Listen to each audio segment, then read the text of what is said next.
Nous savons comment trouver l'équilibre sur le marché des biens, le marché de la monnaie et le marché du travail. Nous savons également comment divers chocs influencent ces divers marchés pour en modifier l'équilibre. Vous êtes-vous déjà arrêté pour vous demander « Est-ce que ces marchés ont un lien entre eux ?» C'est cette question que le modèle ISLMFE tente de répondre. Ce modèle cherche à lier les équilibres de ces trois marchés en fonction du niveau de production et du taux d'intérêt réel. Commençons par la courbe IS. Dans le marché des biens, l'équilibre est obtenu en égalisant l'épargne et l'investissement. Le taux d'intérêt réel à l'équilibre est celui qui satisfait cette condition. Le graphique suivant illustre cet équilibre. Rappelons-nous à quoi correspondent l'épargne et l'investissement. Le niveau d'épargne nationale désiré est la valeur de la production, de laquelle on soustrait le niveau de consommation désiré et les dépenses gouvernementales. L'investissement désiré pour chaque période correspond à l'accroissement désiré du niveau de capital, soit K étoile moins KT, K étoile étant le niveau de capital désiré à la période T+1. À ceci, on ajoute la dépréciation du niveau de capital actuel. On remarque que l'épargne dépend de la valeur de la production, mais l'investissement n'en dépend pas. Ajoutons un graphique avec le taux d'intérêt réel en ordonnée et la valeur de la production en abscisse. Réécrivons aussi S comme une fonction d'un certain niveau de production. À ce niveau, par exemple 100, on a un certain taux d'intérêt réel à l'équilibre. On peut transposer ce couple de Y et R sur le graphique de droite du taux d'intérêt réel en fonction de la valeur de la production. Que se passe-t-il si on diminue Y?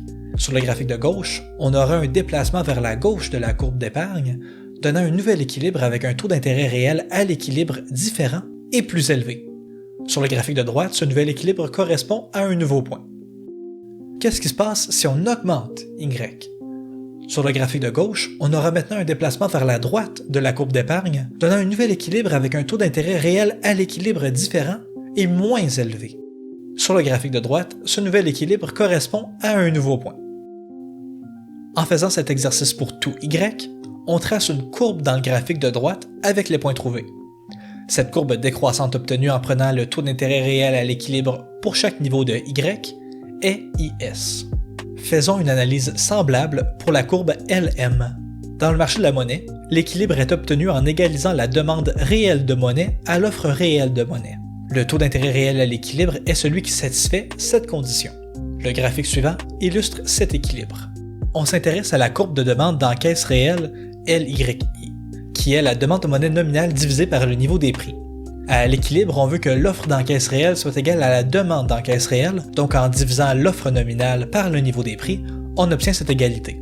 Remarquez que la constante M sur P associée à l'offre, à gauche de l'équation, ne dépend pas de la production, mais le membre à droite de l'égalité, la demande d'encaisse réelle, oui.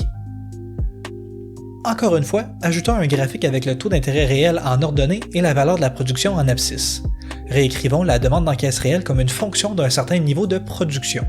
À ce niveau, par exemple 100, on a un certain taux d'intérêt réel à l'équilibre. On peut transposer ce couple de Y et R sur le graphique de droite du taux d'intérêt réel en fonction de la valeur de la production.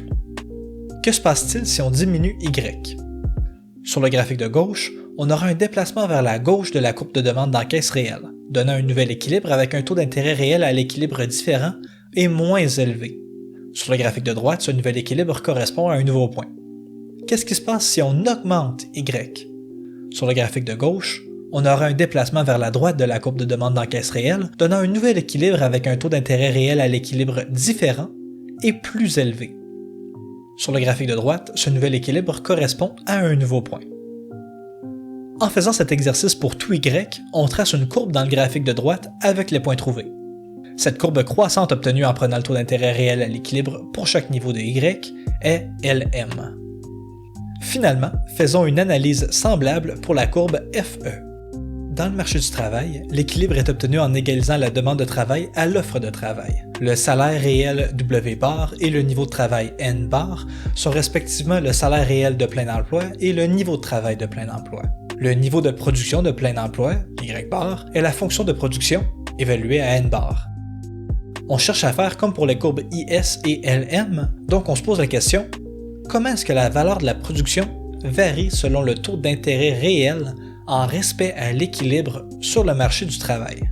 À l'équilibre sur le marché du travail, N est égal à N bar et donc Y est égal à Y bar. L'équilibre sur le marché du travail ne dépend pas directement du taux d'intérêt, donc N bar ne change pas selon le taux d'intérêt réel, La même chose est vraie pour A.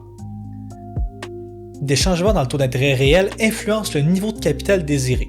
Par contre, comme on dit, Manic 5 s'est pas construite en une nuit, à court terme on peut considérer le niveau de capital comme fixe. Ainsi, on en vient à la conclusion que le niveau de production, pour une période donnée en respect à l'équilibre sur le marché du travail, est constant à Y bar, et ce, pour tout taux d'intérêt réel. Cette droite verticale illustrée est la courbe FE. Regroupons maintenant ces trois courbes ensemble. L'équilibre du modèle ISLM-FE, s'il existe, est au point où se croisent les trois courbes décrites auparavant, donc au point Y bar R. Maintenant, la prochaine étape est de regarder comment divers chocs, par exemple une hausse de MPKF ou une augmentation de l'offre de travail, influencent l'équilibre du modèle. Sans rentrer dans les détails, il suffit d'évaluer les effets de ces impacts sur chacun des trois marchés individuellement, en déduire comment les courbes IS, LM et FE vont se déplacer, et trouver le nouvel équilibre s'il y en a un. Il y a beaucoup de subtilités à prendre en considération, plus que ce qu'on pourrait couvrir dans une aussi courte vidéo. J'espère par contre que cette capsule vous a permis de comprendre et de visualiser d'où viennent chaque courbe du modèle et vous permettra d'analyser par vous-même les effets de divers chocs sur le modèle.